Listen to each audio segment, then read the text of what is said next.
जिल्हा माहिती कार्यालय नांदेड। आजची बातमी आहे शेतकऱ्यांसाठी।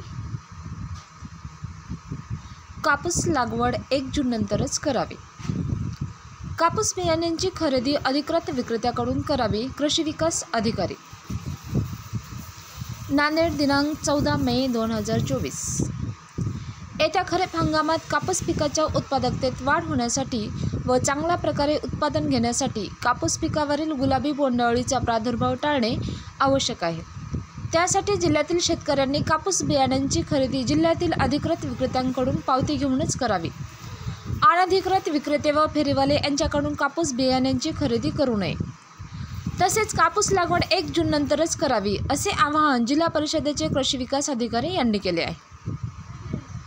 जिल्ह्यात कापूस पिकाचे 20,10,500 हेक्टर क्षेत्र प्रस्तावित आहे, परंतु गतवर्षीची कापूस उत्पादकता विचारात करता कापूस पिकाच्या क्षेत्रामध्ये वाढ होण्याची शक्यता आहे। कापूस पिकाची लागवड नगदी पीक म्हणून केली जाते।